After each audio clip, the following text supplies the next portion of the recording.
We've talked about component selection before, the three-part test that projects need to pass in order to be considered for reserve funding.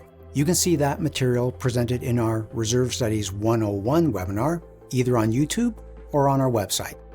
Here in this webinar, Components: A Deep Dive, we start to poke into the gray areas, learning which repair or replacement scenarios, all of which pass the three-part test, might be better than others.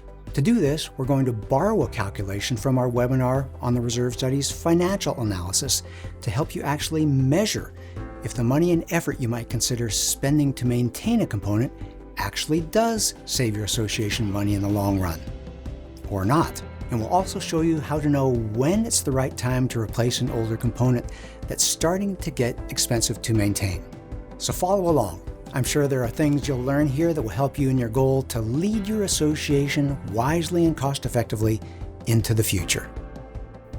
Hey, Colleen, and hello, everyone. I was listening to the introductions, and I was thinking all the places Sean's been, and that's just been fantastic. You've gone a lot further afield than I have to do reserve studies for us. Well, hello. Thank you for taking some time out of your day today to join us for a program where we're going to do an advanced class on reserve components. By the end of today's program, you'll see how we measure the difference between different material choices, how we decide if it's worthwhile to spend money on maintenance, and how to design your component list to maximize your cash flow and still keep your property well maintained. That's always going to be our first priority. So settle in, adjust your volume, and get ready to learn how to challenge your reserve study provider to go beyond just plain vanilla decisions into decisions that support maximized owner enjoyment, maximized cash flow, and minimized reserve funding. This is the outline we're going to use today. We're going to start out with the concept of how we measure one component or group of components against one another, because that measurement will allow us to get a metric that will help us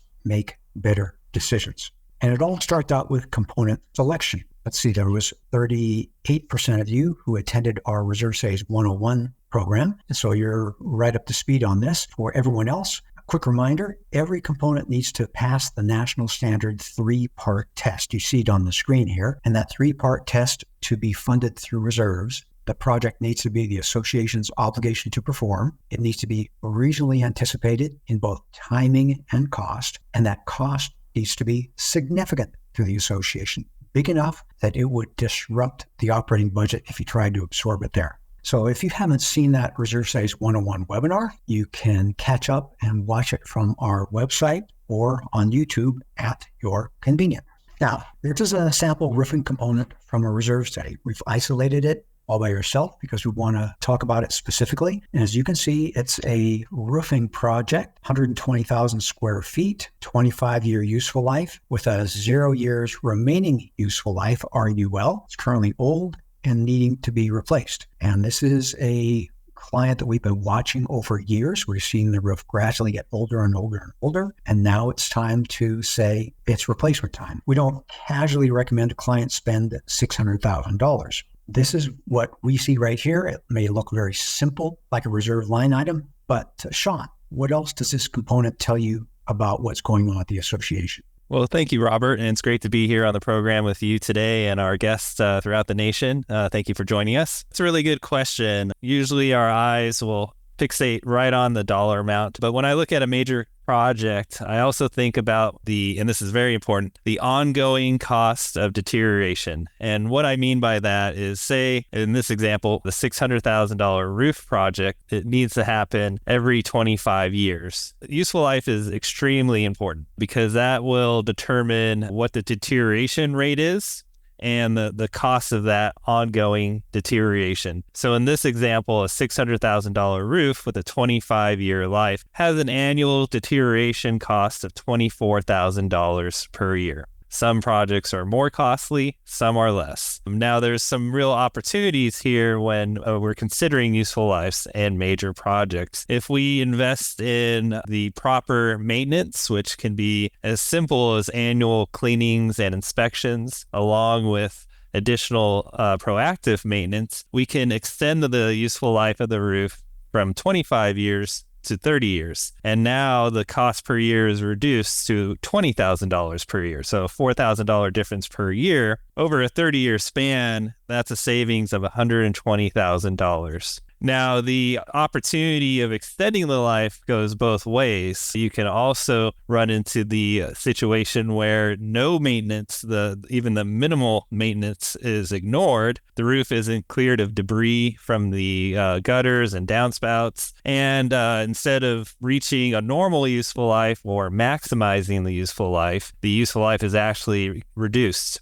Down in this situation or example to 20 years instead of the 25 or 30 years. And pay close attention to that cost per year. You can get $20,000 per year of deterioration costs over that 30-year span, or if you knock it down to 20 years, now the cost is up to $30,000. And that extra $10,000 per year is half the value of the overall roof project. So this is really important to figure out on your reserve study which projects are the truly significant projects, and it really boils down to the deterioration cost. And maximizing useful life is cost effective because the savings isn't just pertaining to roof. It extrapolates across the board. So the potential $10,000 savings per year could be much, much higher when you look at the asphalt roads, when you look at the gutters and downspouts, when you look at the siding. If you do the preventive maintenance and care, if you spend the money,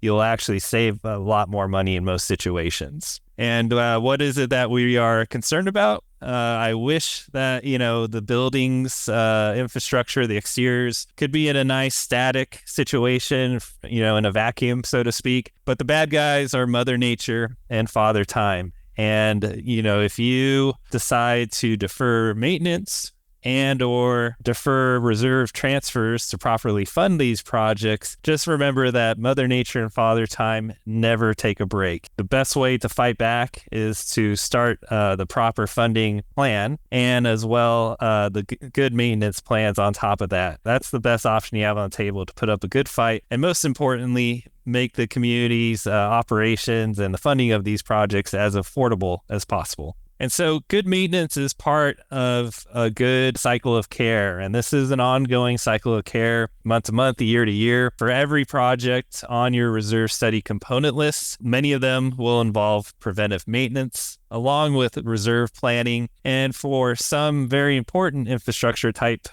project, periodic inspections beyond the reserve study inspection, perhaps structural engineers to take a look at the balconies or waterproofing experts to take a look at your planter beds. The goal is to catch small problems before they become gigantic problems. And this cycle all works together for sound planning and smooth operations in future years. And so it's often tempting to cut back on the budget.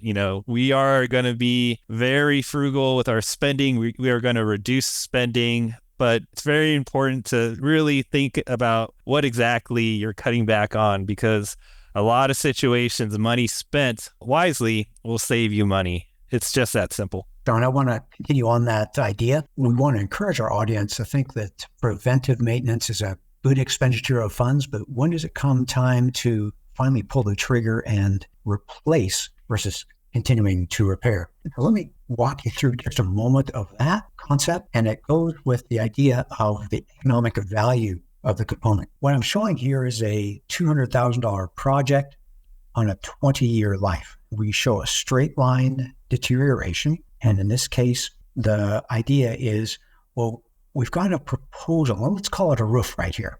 We've got a proposal for a $30,000 roof repair in the 18th year. Now, in the 18th year, that's 9/10 of the way deteriorated. 9/10 of $200,000 is $180,000. So we're talking just $20,000 left. The idea is you shouldn't spend more than $20,000 at this point in time near the end of the roof life. You don't want to spend over its straight line economic value. So this will help you decide if you've got some asphalt, if you've got a roof, if you've got a paint project and you're doing some touch-up painting here and there. When do you say enough's enough and it's time to spend the money on the big project? So you want to spend enough money on an ongoing basis to extend the life, but you don't want to go beyond the point of a strong return and start spending good money after bad. At Association Reserves, we make the present less stressful and the future more secure. If you want to join us in this mission, please like this video and subscribe to our channel. Leave a comment down below on what you'd like to see us address in a future video. Let's plan for your best future.